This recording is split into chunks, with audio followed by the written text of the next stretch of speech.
Today is Wednesday, January 2nd, 2013. This is the interview. I'm the interview BrendaLopez, and the interviewee, you're interviewing PhilAugsburger. Yes. And we are speaking over the topic of the Vietnam War.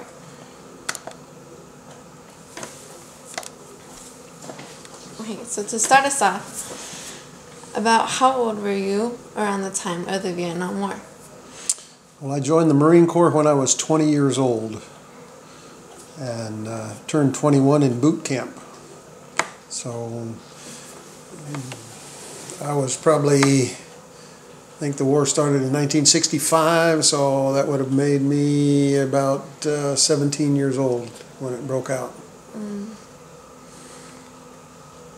And so how long did boot camp take? Boot camp was 3 months. I joined in September and graduated from basic training in December. Right. So where were you living around that time? I lived in Illinois. I had gone to about 2 years to college in Judson College in Elgin, Illinois, and was sitting out a semester to get my grades and finances in order. And Uncle Sam's the draft was in effect at that point in time, and I got a draft notice that I needed to report for my physical. I had wedding plans set, and the way I figured it out, I'd either be drafted the week before or the week of or the week after our wedding. And to alleviate that concern, I enlisted in the Marine Corps and got on their 120-day delay plan, which guaranteed me X amount of time so I could have a wedding and then spend a little time with my wife before I had to go off to basic training. Okay. So your marriage was like... Married in July and left in September. And it was a success? Like you had time for all your plans Yes. and everything? Yes. That's good. So how did, like when the war came on, how did it like affect you? Well, to start with, when I got out of college, or out of high school, graduated from high school, I had a decision as to what I would do, whether go right into the military because of the draft or, get your obligation out of the way, or to go off to college. And I said, well, I need all the education I could get. And so I went off to college, and I knew at that point in time that if college didn't work out, I could always fall back on the military in doing that. So I attempted to go to college, plus if you were in college, you were exempt from service in a sense, or you could have what they call an F4, I believe it was an F4 classification, which meant you were off in school getting trained. But like I said, when I sat out a semester, I got 2 weeks later after the semester ended, I got my draft notice, so they kept close tabs on everybody to know whether they were enrolled in school or not. So, and that's when I decided that I'd better enlist and get my time in. And I had a choice at that point as to whether I'd go for 2 years, 3 years, 4 years, or 6 years, or make it a career. And I figured 2 years was a direct ticket to Vietnam because the war was hot and heavy. And 6 years was just out of the question. It was too long. I didn't want to make that much of a commitment. 4 years I thought was even too long. So I settled on 3 years as kind of hopefully it wouldn't be a direct ticket to Vietnam. But when I finished basic, or even before we finished basic training, President Nixon was pulling the troops out of Nam. So they weren't sending everybody directly from when you got trained, your basic training out of the way. A lot of folks went directly to Vietnam. Well, when they started pulling troops out, they weren't sending as many over there, and everybody was coming back. So I managed to not be a direct ticket right after boot camp to go that.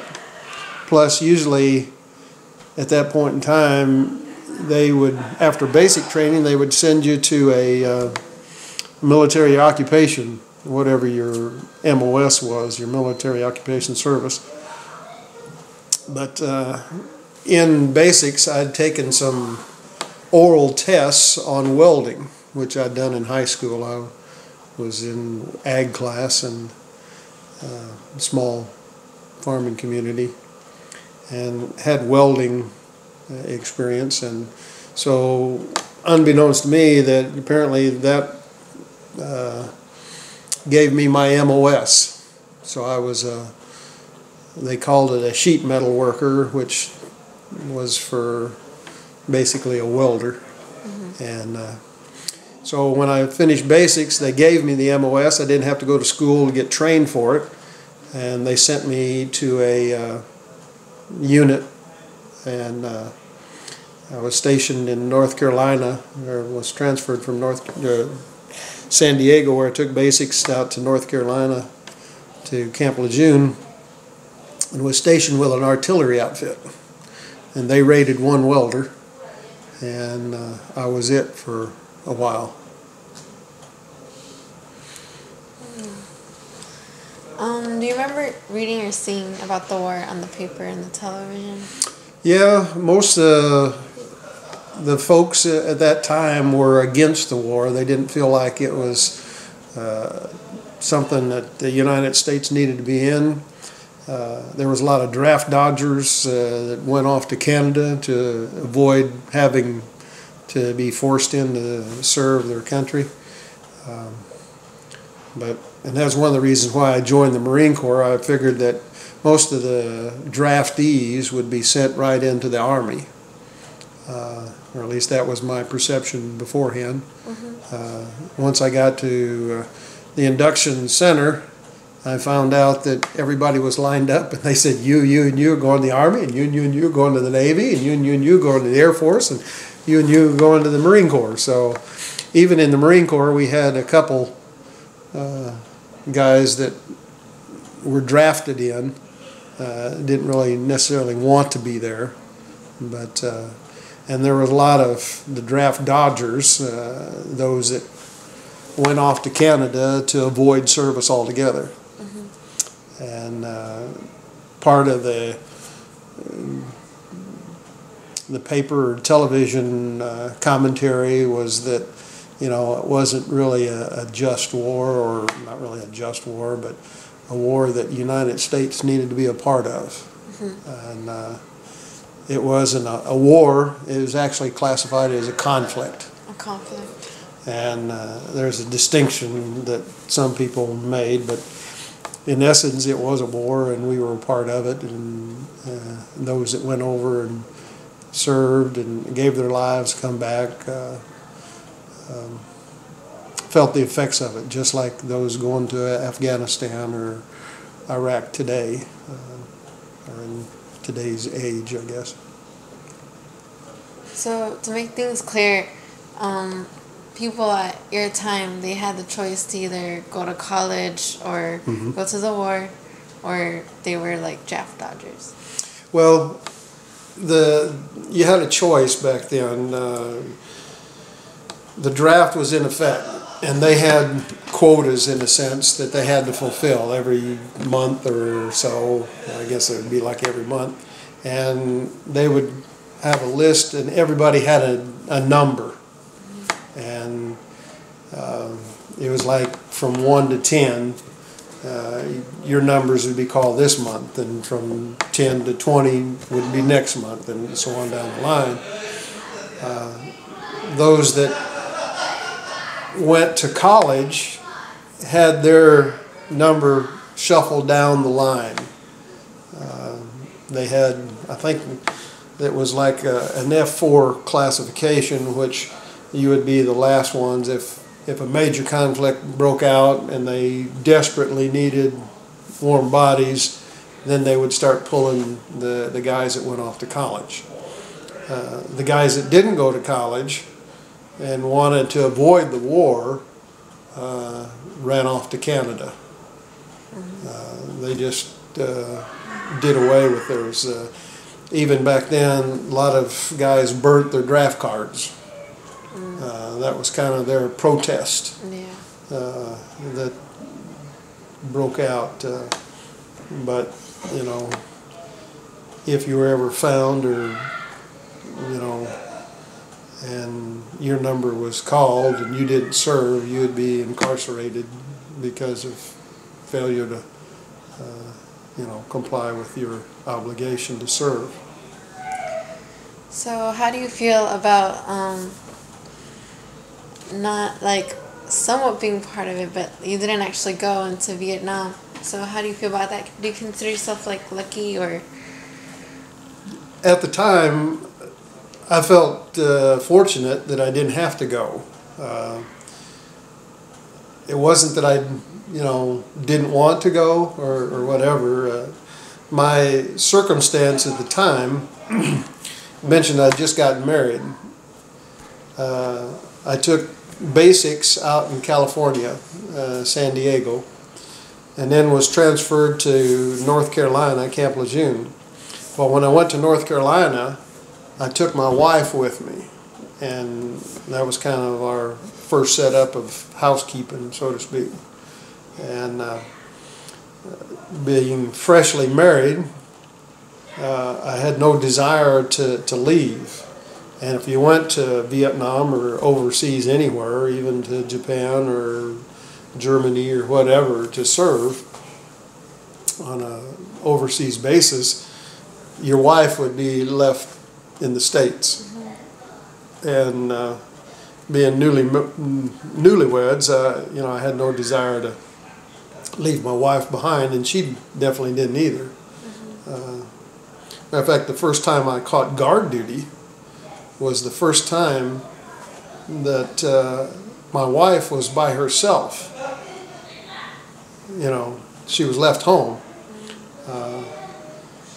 She had been in college and or with family growing up, and there was always somebody around. We left to go to North Carolina. We were by ourselves, and when I caught guard duty, I came home the next morning. She met me at the door with a flashlight in one hand and a butcher knife in the other, and she couldn't sleep all night long. Every little sound, bird tweep or whatever, you know, twig scraping the side of the little trailer we were staying in, you know, just scared the daylights out of her. Yeah. Because she'd never been by herself. And so after that, we found some friends that she could go stay with whenever I'd catch guard duty.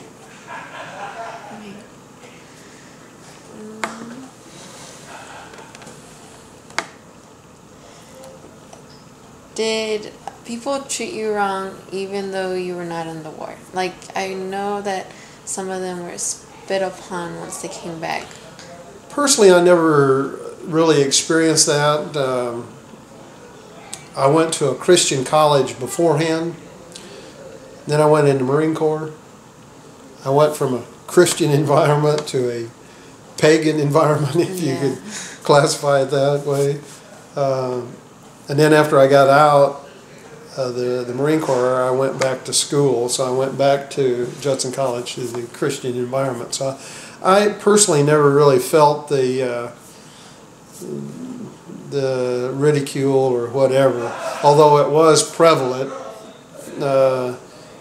People, if they saw somebody in an airport in military uniform, you know, they weren't treated with kindness or you know, this sort of, they were kind of second-rate people. They were looked down upon rather than patted on the back for their service. But personally, I never